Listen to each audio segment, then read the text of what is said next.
Hello and welcome to the first video in a series called P5LIVE Walkthrough. I'm Ted Davis, your host and creator of P5LIVE, and this video series is going to bring you through the README and beyond, all sorts of features that this tool has to offer you. What exactly is P5LIVE?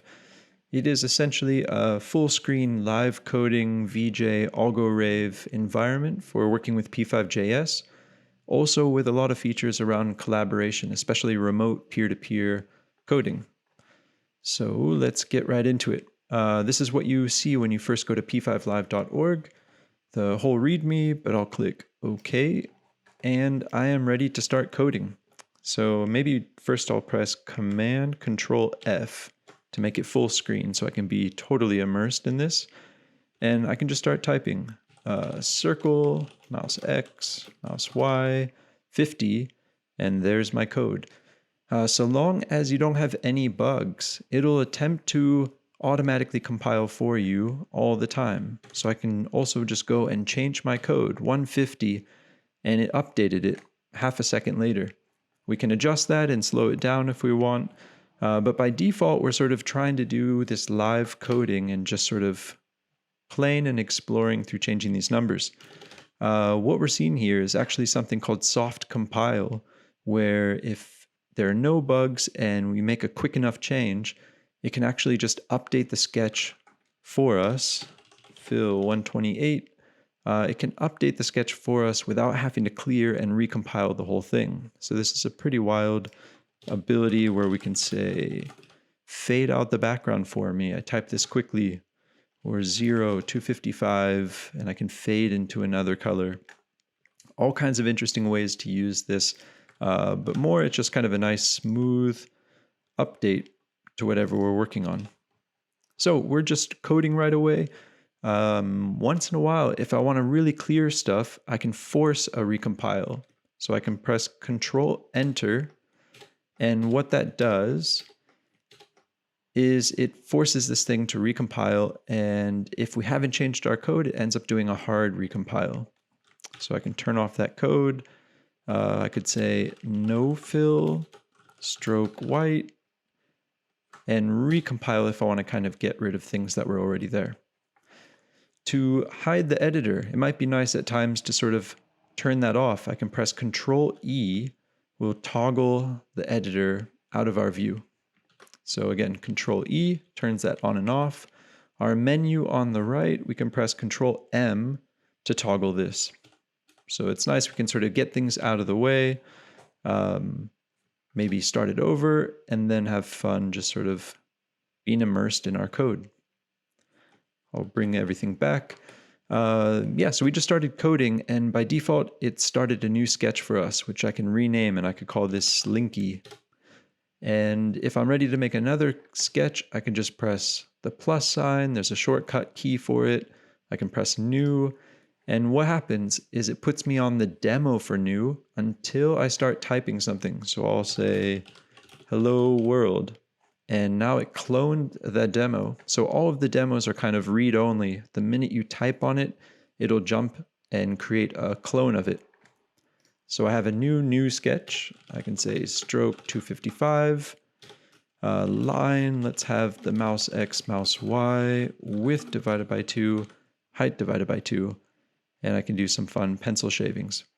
Something you may have noticed, we still have a blue background, even though we haven't explicitly said that we want a background. This is a feature, not a bug. What happens is the very first time you say background, I take that background and P5Live uses it as the background for this whole environment. The reason for that is every time you recompile, we never have this splash of a background while it's resetting things. We kind of make sure that we have the background that you asked for.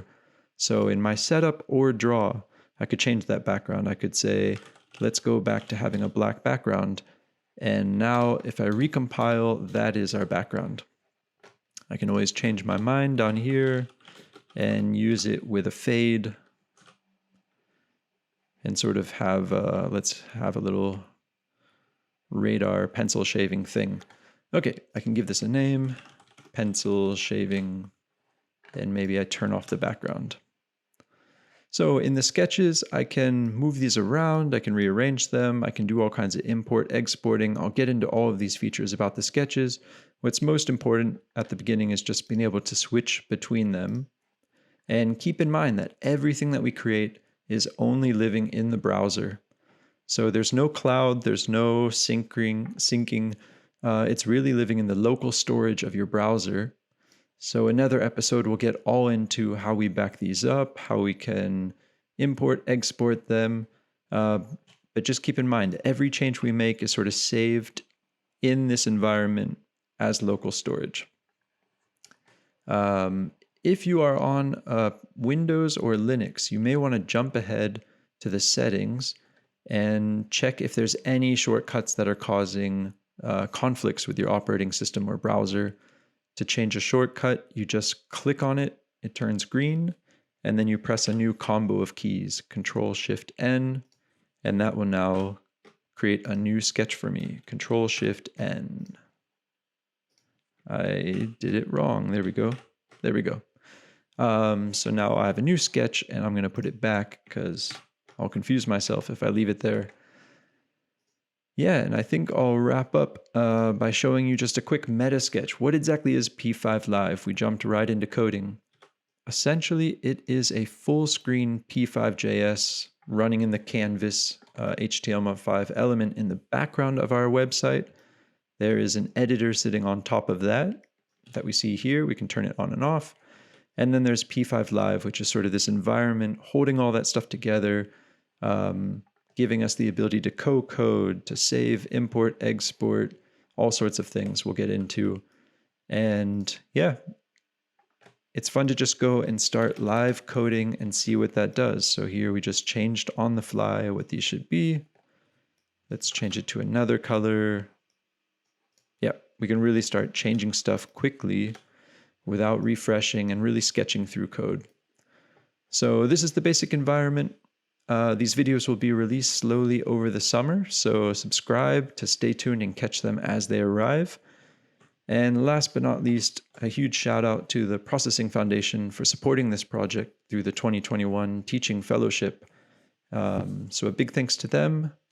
We'll be releasing these videos in the next weeks, months, so hopefully you can use it for your next performance, teaching coming up in the fall. And I'll see you soon in the next video.